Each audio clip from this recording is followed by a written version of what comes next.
time for another edition of my failing mission to get through this, fishbowl of long procrastinated all in one day. This fishbowl thing is only the very first phase of a broader mission of mine to attempt to snap myself out of a cycle of procrastination and perfectionism and break free from the tendency of starting 99 things but never finishing one before I self-sabotage my online tie-dye shop into extinction by way of vlogging. But due to my tendency to never move past the planning phase of anything, that is the reason for resorting to this fishbowl method of kind of gamifying what I'm destined to explain first today. Pink one. Okay, pink symbolizes anything that is just like a physical in real life task to do or broader project to do. Headbands and scrunchies. Okay, this is a much more recent. This is like still new, although it is something I've been procrastinating for months now, but it is recent as of this year, 2024. Headbands and scrunchies I got back in April, late April, maybe like the first few days of May. Now I have made one of each of these two things in the what I call the lava stone geode. It's one of the made to order designs, actually currently the only made to order geode design available on my website. But this one, the headbands are for myself and the scrunchies is intending for them to be like a Mother's Day gift. That's the thing, these were so expensive, I don't want to rush, which is exactly why I wrote on here sample pouches first. Now the sample pouches, you know what, that's something else. A few minutes later, I have right now at the moment 2 more blank scrunchies to dye for my mom, and then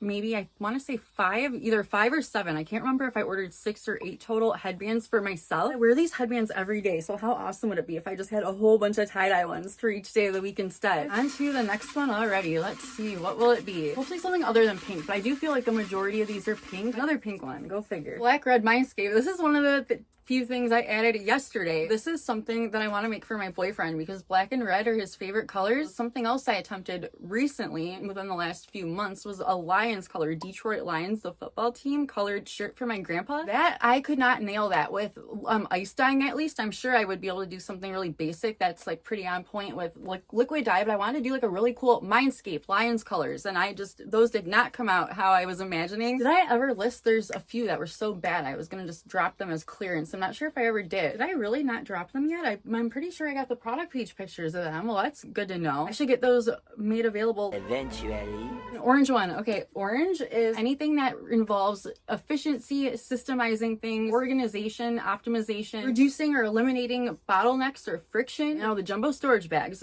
I did attempt to highlight in that first ever video, this idea to organize things into these jumbo plastic bags like this. I get these from Dollar Tree. I am obsessed with them. Organize shirts into the bags based on content ideas and what I intend to do with them in a way to kind of like remind myself of what to do and also have them all like ready to go and together. That is something I really could be using to my advantage much more frequently. Now with those 3 out of the way, what will the first thing I explain and get out of the way today be? Sunburst stencils. This is something that I just got an update on today actually, because this is something that's not completely within my control because I'm getting some help with creating these. But I had this idea, how long ago was it? Every single time I get an order for a sunburst, I have to go on a scavenger hunt. Basically take a wild guess at what object I used last time for a certain size. That's why I've always intended to like note down exactly what objects are like the perfect radius to trace. Then I had the idea, instead of keeping a stash of specifically just for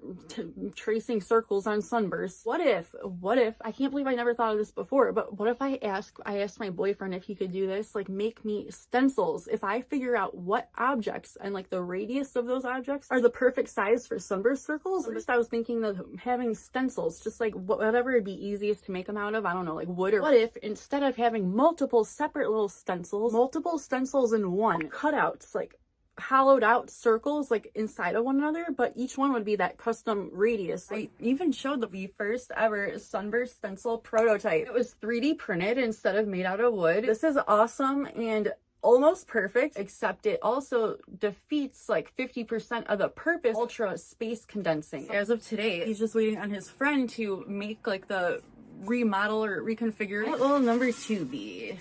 Oh, which one? My fingers were more on the pink one. Pink is, I should have went with the yellow though, because I feel like it's been forever since I've pulled one of those yellow ones. Leftovers to triple dye, one in the same with the thing I already drew in one of the previous vlogs, splatters to double dye since 2020. Except the majority of these have been waiting for me to do what I call triple dye them since September of last year. It was like, I think I want to say September 1st. I don't know why out of all the things I can't remember that one. That's something that's stuck in my mind. September 1st, 2023. No, but I know it was one of the first couple of days. Let's try September 2nd. Yeah, so it was September 2nd. I was one day off. Here, you want a little quick preview? This is what I was doing back almost exactly a year ago, little over a year ago to the day. The same thing as double dyeing, except in this instance, they're quite literally going to be triple dyed instead because they're already double dyed. Shirts I've had left over from like big quantity bulk custom projects I've done in the past that I had like some mess ups of, the ones that were kind of like less than perfect and not the same as all the rest I kept on hand and didn't know what to do with ever since until about a year ago. I had the idea to kind of essentially double dye them, but instead, since they had colors already on them, I colored over anything that was colored with like solid black, and then the rest of them will be, the rest of whatever is blank will be kind of like rainbow splatter pattern. The other thing I wrote is no progress ever since pre-tying them just about a year ago when I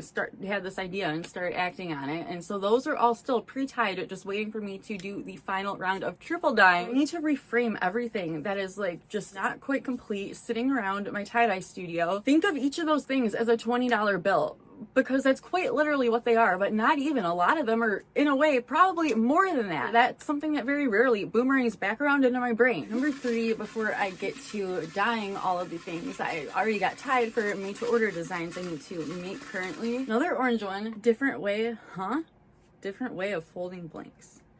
Oh, okay. Why is this in the fishbowl though?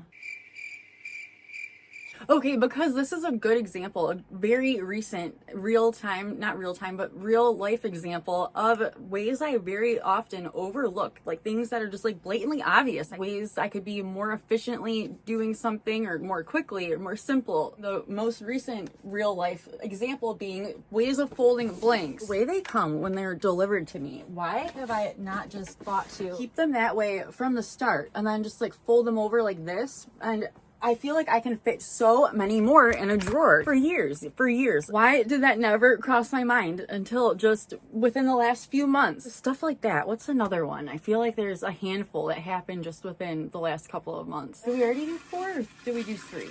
I don't know. Okay, finally a yellow one. The yellow pieces of paper are anything that relates to my first ever video, either a follow-up or present day update. Glass shelves still in box. Now this is something not actually part of that first ever video, but it came very, very shortly after in September of that year, 2022. These awesome glass shelves I got from Bed Bath & Beyond for literally like 90% off. I felt like that was such a steal. I could not pass them up because, like, you know, my glass tying table, I really like glass like furniture, or I don't know, that one is furniture only apply to things you sit on. I don't know. Point being is that I originally told myself, what did I originally tell myself? I was supposed to include the flashback clip of whatever it was I told myself. Oh, not until I make significant progress on all of the many things in progress I have yet to finish that I would be allowed to unbox them and do anything with them. We have them stashed behind the tie-dye bar and they've been right there ever since. It's more of like a personal project. Now, some of the pink ones I would categorize as like a personal project. Just one more out of the way since I seem to be on a roll today. The blue one. Now, blue is mostly content ideas, ways I'd like to set up different product displays. Also, I think just some general ideas I've yet to act on. It might be on these blue pieces as well. Sample pouches. Did I already explain this when I was talking about the headbands and scrunchies? Wasn't that in this very video? The sample pouches are something I used to offer bedding. The reason this is relevant to bedding is that the bedding would come in the pouches, but it would be impossible for me to tie or fold it all back up and fit them back into the pouches. For that reason, I would just ship them in regular poly bags like I do t-shirts. I used to have a Etsy shop just for hemp jewelry. The pouches, I used to ship the jewelry inside of them, inside of one of those little brown like craft boxes, inside of a one-of-a-kind tie-dyed pouch. Ever since I stopped offering jewelry though, I have had no purpose for these pouches. I have so many still to this very day, and I don't know how long ago it was that I first had the idea to use them for sampling color combos, particularly geodes, because they're like the perfect size to tie up into little geodes to sample different color combinations, and that's exactly what I've been intending to do. Eventually. You know, how I said I stopped offering hemp jewelry and like making it. Now that I really like think back on it, it's gotta be 5, possibly more, like going on 6 years now since I've offered hemp jewelry. I really loved making jewelry with shells and geodes. I have still hoarded all of my hemp jewelry supplies to this very day. These like built-in shelves back here, all of this stuff was there for so long and it just never crossed my mind like, oh, I could be using that space for something that I actually use. Then I finally moved all the stuff to a storage bin in the garage where it's been ever since, and only as of the last month or few I had the idea to scatter these around the pond in my boyfriend's backyard rather than them just be collecting dust in the dark for however many more years to come. This is like my farewell to my hemp jewelry days.